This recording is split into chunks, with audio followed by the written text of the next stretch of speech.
ഛത്തീസ്ഗഡിൽ മനുഷ്യക്കടത്ത് ആരോപിച്ച് തുറങ്കിലടയ്ക്കപ്പെട്ട മലയാളി കന്യാസ്ത്രീകളുടെ വിടുതൽ ആവശ്യപ്പെട്ട പ്രമേയവുമായി തൃശൂർ കോർപ്പറേഷൻ. പ്രമേയത്തെ തള്ളി ബി.ജെ.പി. വിഷയത്തിൽ കേന്ദ്ര സഹമന്ത്രി സുരേഷ് ഗോപിക്ക് രൂക്ഷ വിമർശനം. 1000 കോടി രൂപയുടെ ശക്തൻ നഗർ വികസനം, തെരുവ് നായ്ക്കൾക്ക് ഷെൽട്ടർ ഉൾപ്പെടെയുള്ള അജണ്ടകൾ പാസാക്കി കൗൺസിൽ. പ്രതിപക്ഷ ഉപനേതാവ് സുനിൽ രാജും ഭരണപക്ഷത്തു നിന്ന് സ്റ്റാൻഡിംഗ് കമ്മിറ്റി ചെയർപേഴ്സൺ സാറാമ റോബ്സ്റ്റണുമാണ് കൗൺസിൽ യോഗത്തിൽ പ്രമേയം അവതരിപ്പിച്ചത്.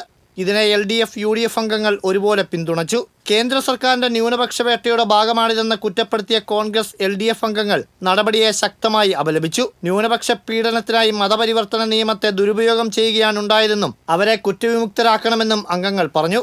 വിഷയത്തിൽ തൃശൂരിന്റെ MP കൂടിയായ സുരേഷ് ഗോപി മൗനം വെടിയണമെന്ന് പ്രതിപക്ഷ നേതാവ് രാജൻ ജയപ്പല്ലൻ ആവശ്യപ്പെട്ടു. ക്രൈസ്തവ ദേവാലയങ്ങളിലെത്തി പ്രാർത്ഥന ചൊല്ലിയും കിരീടം സമർപ്പിച്ചും ബിഷപ്പുമാരുടെ അരമനകളിൽ കയറിയിറങ്ങിയും കേക്ക് വിതരണം ചെയ്തു നടത്തുന്നത് വോട്ടിനു വേണ്ടിയുള്ള അഭിനയമായിരുന്നുവെന്ന് അംഗങ്ങൾ വിമർശിച്ചു. എന്നാൽ പ്രമേയം തള്ളിയ BJP അംഗങ്ങൾ രാഷ്ട്രീയ മുതലെടുപ്പിനുള്ള ഇടത് വലുത് നാടകമാണിതെന്നും കുറ്റപ്പെടുത്തി.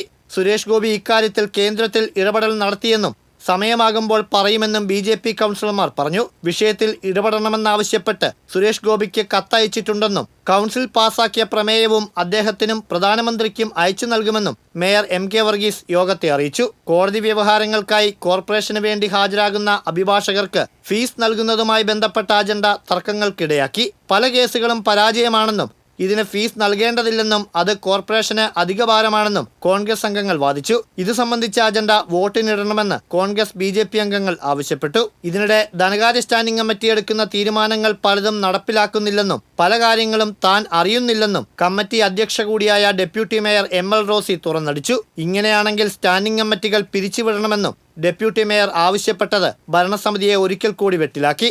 ഇത് ഏറ്റെടുത്ത കോൺഗ്രസ് അംഗങ്ങൾ ഡെപ്യൂട്ടി മേയറെ ഒറ്റപ്പെടുത്താൻ അനുവദിക്കില്ലെന്നും അറിയിച്ചു. TCV തൃശൂർ.